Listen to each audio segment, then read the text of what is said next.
Good afternoon, everyone. Welcome. Thank you for coming and joining us today for the dedication for United for Libraries Literary Landmark. It's really in honor of Barbara Cooney, which many of you people actually knew personally. And for those who didn't, you actually know of her from her books. She was an illustrator and a writer. My name is Deb Spratt. I'm your library director here in Pepperell. Today's dedication really has been a work in progress since the fall, and it's been made possible really by many, many supporters that are here today. I'd like to acknowledge the Library Board of Trustees. So Penn Burnham is my chairman.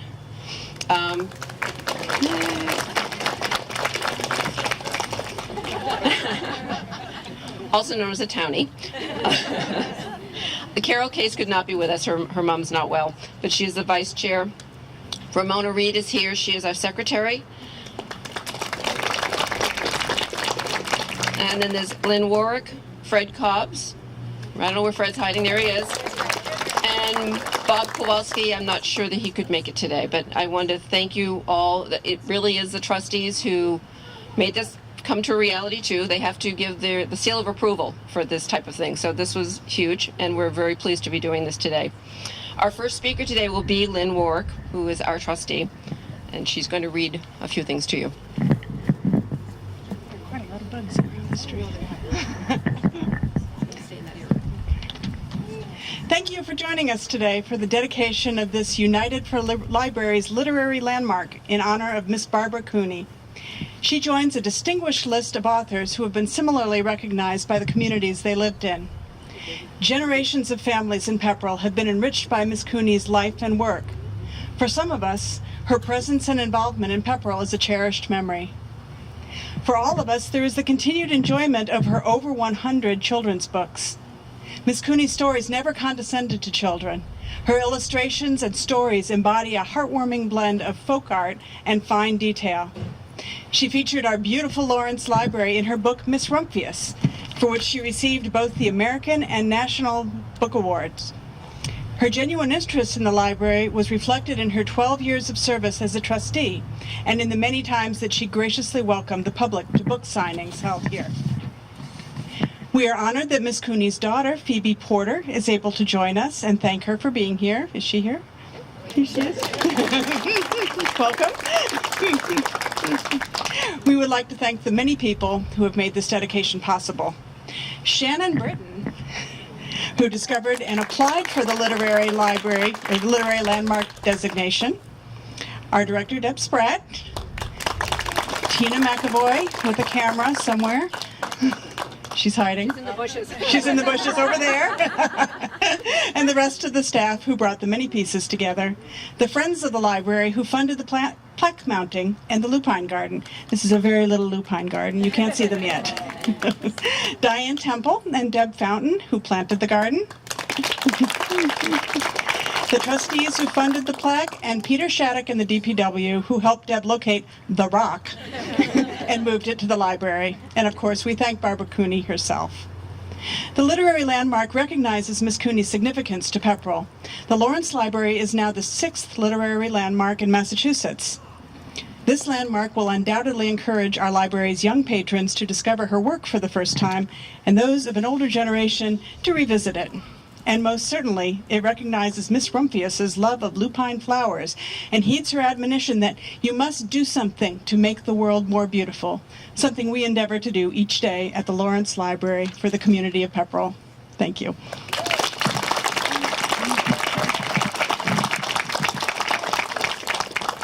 Miss Shannon. So Shannon is our youth service librarian, and as you found out, that she was instrumental in locating. I have a few little quick notes that I'd like to read. So, first of all, when I started this project, I never realized how many people would want to be involved and how many wonderful people would breathe life into this project. I'm so grateful for everyone, and I would like to thank our library director, Deb Spratt, and our board of trustees who encourage us to get involved in projects like this for the library. I'd also like to thank the Friends of the Library for their tireless fundraising efforts. We would never be able to do what we do here without them.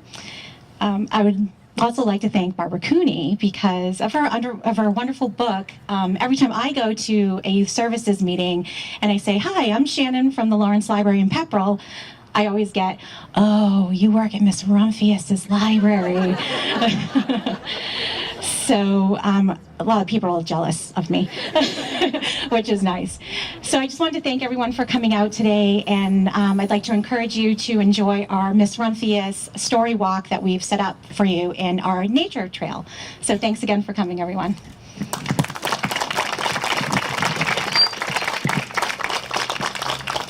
Actually, Shannon also has inside, because there are refreshments for everyone after this.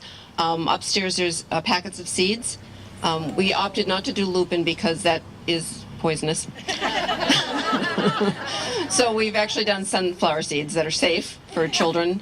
And there's also some lupin bookmarks. So there's some other things inside too. So we're very honored today to welcome Barbara Cooney's daughter, Phoebe Porter. And Phoebe, if you want to come on over. Okay.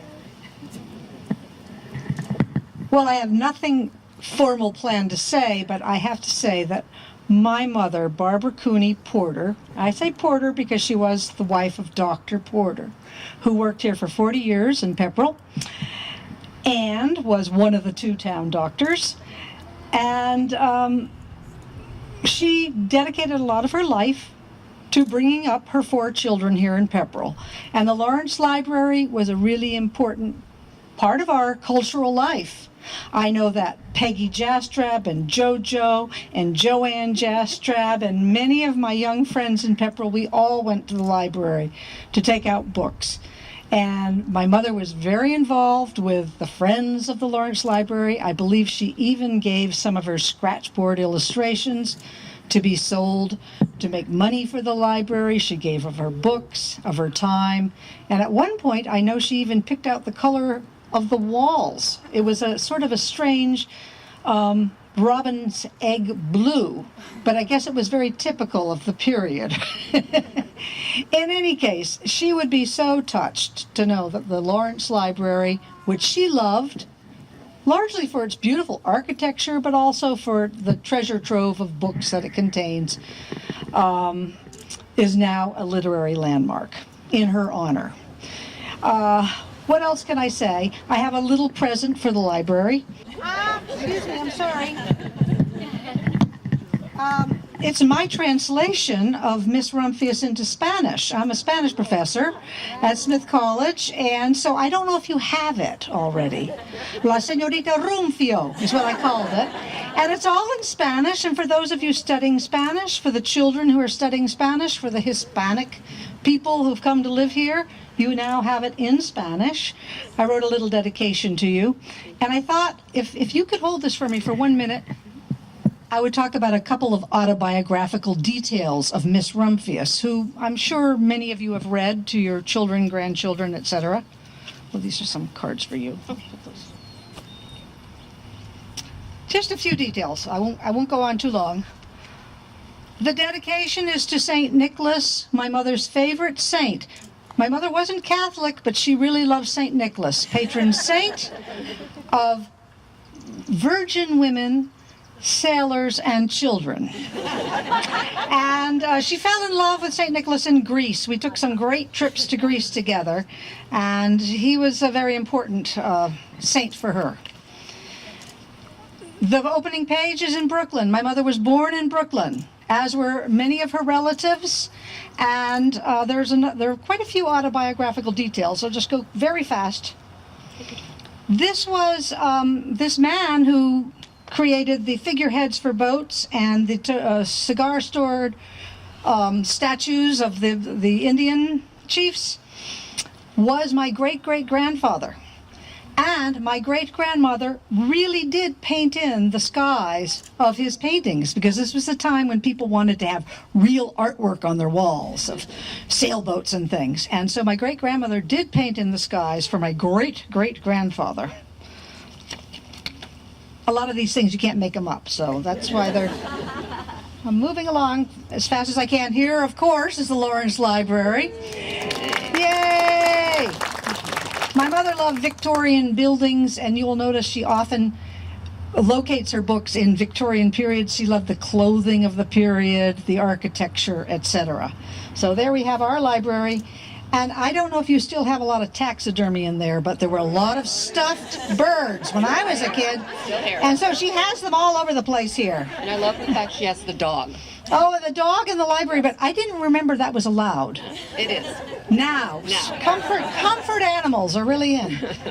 This is the Victorian greenhouse, my favorite place at Smith College, where I teach with my husband. I teach Spanish and he teaches anthropology, and it's the place I go for refuge, just like Miss Rumphius and my mother did when she was a student there, graduated in 1938. This picture takes place on the island of Ambon in the Molucca Islands, which are the original Spice Islands, where when I was 21, 1976, I flew with my mother on a tiny, tiny airplane. And we went there, and we literally did meet the Bapa Raja, the head man of the village, where he gave us the shells. He gave us 2 painted shells.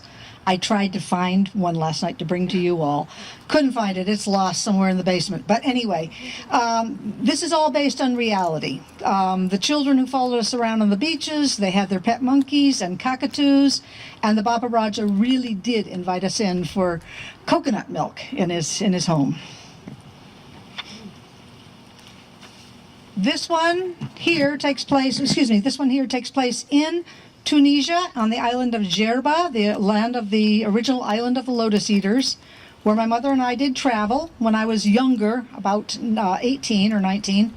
And we did take a very long camel ride, and she really did hurt her back getting off the camel. I don't know how many of you have had a chance to ride camels, but they have a very awkward way of getting up. They go like this. Back end first, front end, then back end again. And so it can put your back out, getting up and off a camel. So that's when Miss Rumphius had a change of life, when she wrecked her back, remember? My mother never did climb mountains like this, but my brother Charlie, he was a well-known, famous, world-class mountain climber, actually. And he did lots of solo ice climbs in his day. So there's a lot of family history in here. This one I sort of like because we actually had this furniture in our home, the old white painted Victorian type furniture that was in our guest room in the Pepperell house. And one last picture here.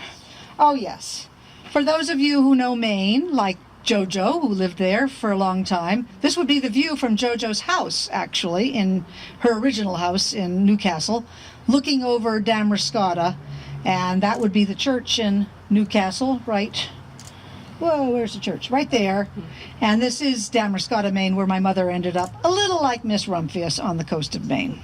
So thank you very much, and this is for you. Thank you so much.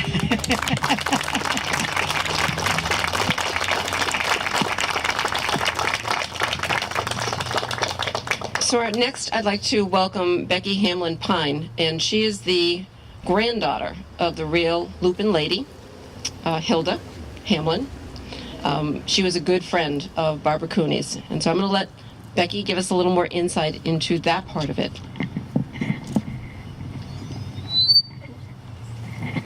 Well, thank you. And I am just so delighted to have heard from Phoebe, because she's confirmed a lot of information that I knew only from reading a newspaper interview soon after the book was published. And, you know, it's always a little bit dicey to be claiming that I know this information when I only know it because some reporter wrote it in a newspaper. So I'm glad what I knew was true, and even more. I learned even more.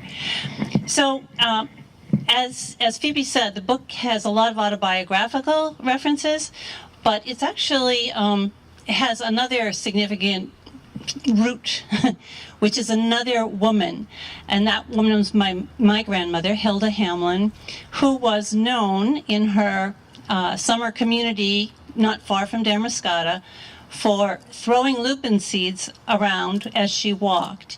So I'd like to just tell you a little bit about Hilda, because there's amazing threads that weave through the two women's lives. Hilda was born in England, and she had an uncle who was a professor at Smith College. He was a bachelor.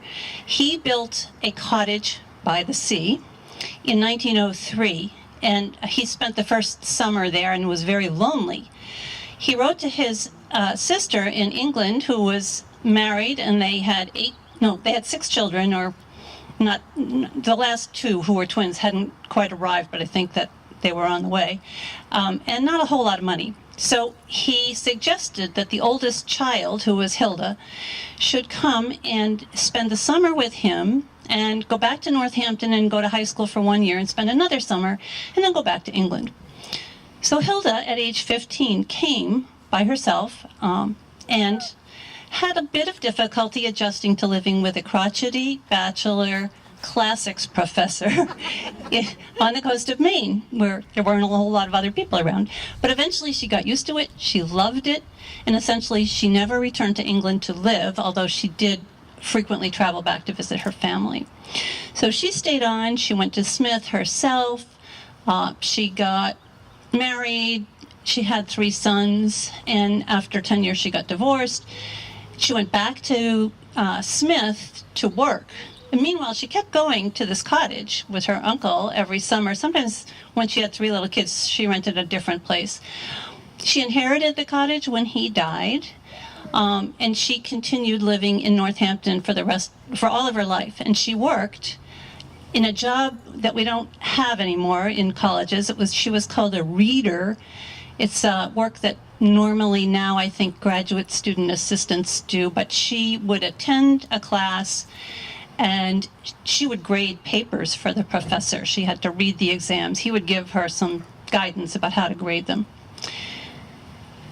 So at some point, she met Barbara Cooney, because Barbara, in growing up years, spent some time in Maine.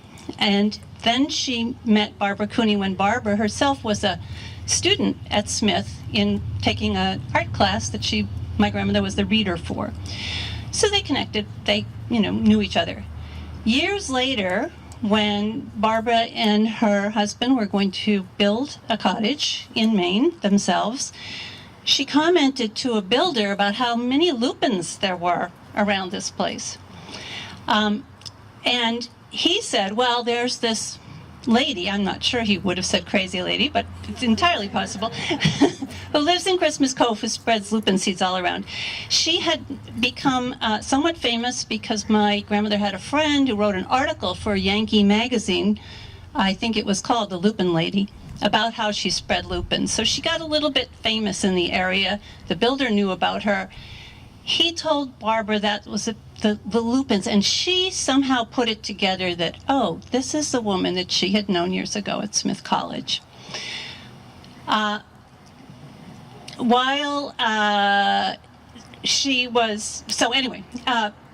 Moving on. My grandmother, in her older years, she lived to be almost 101. But for the last 10 or 12 years of her life, had some pretty significant memory issues. So she was living with my parents and had handed over the control of the cottage, the ownership of the cottage, to my parents. They were still going up there every summer. And Barbara Cooney got in touch, came and visited, and said she was going to write a book inspired by Hilda's spreading of the lupin seeds. And she expected that this book would be called The Lupin Lady. And it was quite late in the process of publishing the book that the publisher said, that word lupin or lupine, it also could mean wolf-like. It has the same roots. We don't think that publishing a children's book about the wolf lady is a good idea. So that's why it all of a sudden changed to be Miss Rumphius. Now here's an interesting story about where that name came from. There was, in fact, a very real Mr. Rumphius who was a botanist in Indonesia, island of the Malacca, In the 1600s, he cataloged all of the plants, all the flora and fauna in Indonesia. His story is remarkable. I encourage you to look it up on Google because it's so long I couldn't possibly tell you all the details, but it is astounding. Anyway, Rumphius, is mentioned in a book that came out in 1958 called The 10,000 Things, written by Maria Thermoot. It is a book that Barbara Cooney, according to the newspaper article, was deeply moved by the main character of that book, who was a woman who traveled a lot and had a kind of spiritual sense about the world and the natural world. And it turns out that my grandmother also had that book in her collection and had read it. And I think she was probably quite taken by the fact that the author was a woman of exactly her age when it came out. And that the language, again, was talked very spiritually, sensuously about the plant world. My grandmother was very interested in plants. During her years at Smith, she spent a lot of time in the greenhouses. That's where she went to get refreshed and restored herself. So the character became, maybe she'd been Miss Rumphius all along. The title became Miss Rumphius from that reference. There is a couple of other things I would show you in the book. The book there.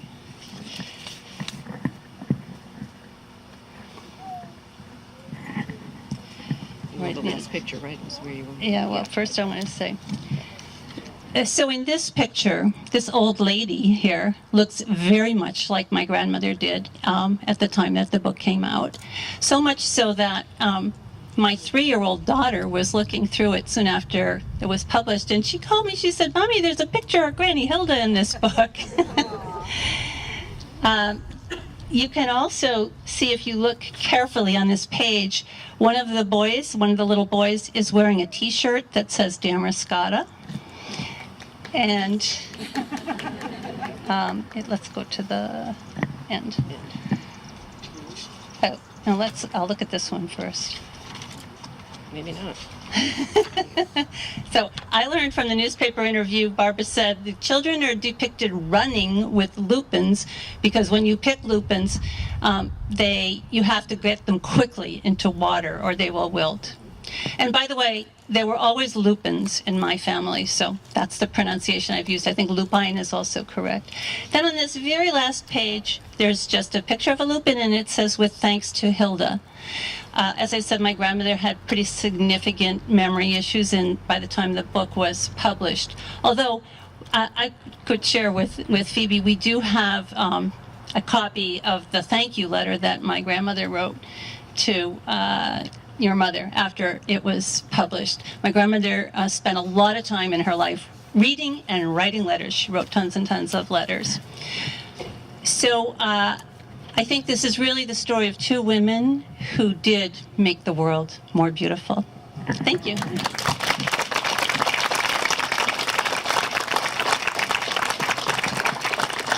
So finally, we actually have a state proclamation that Ramona will read.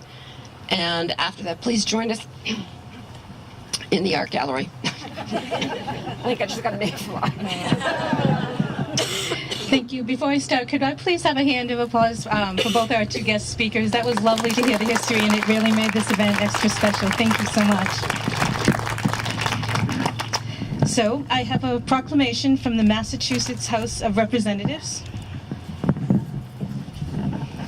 So, be it hereby known to all that the Massachusetts House of Representatives offers its sincerest congratulations to the Lawrence Library in recognition of being designated a literary landmark for the works of former Pepperell resident Barbara Cooney, who featured an illustration in her book, Miss Rumphius. The entire membership extends its very best wishes and expresses the hope for future good fortune and continued success in all endeavors. Given this 5th day of May 2018 at the State House, Boston, Massachusetts. And this is by Robert A. DeLeo, Speaker of the House, Offered by Sheila C. Harrington, State Representative.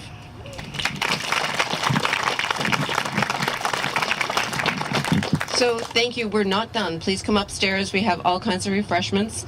And the seeds, of course, the bookmark. And if you have a chance to walk our nature trail, please do so. There's a lovely story on that, right? Where are you? Yes, there you are. Miss Rumphius is posted along the walk. Okay, so it is Miss Rumphius that's posted along the walk. And stay tuned, because next month in June we will actually be officially opening the trail as an ADA compliant trail, which we are one of two, I believe, in Massachusetts that have a library that has a trail that's ADA compliant. So stay tuned for that. But thank you for coming today. It really is such an honor to bring this to the community, to honor Barbara Cooney and the Lawrence Library. And I'm sure Mr. Lawrence is actually smiling down on us, as I know Amos Mahoney is too. So thank you.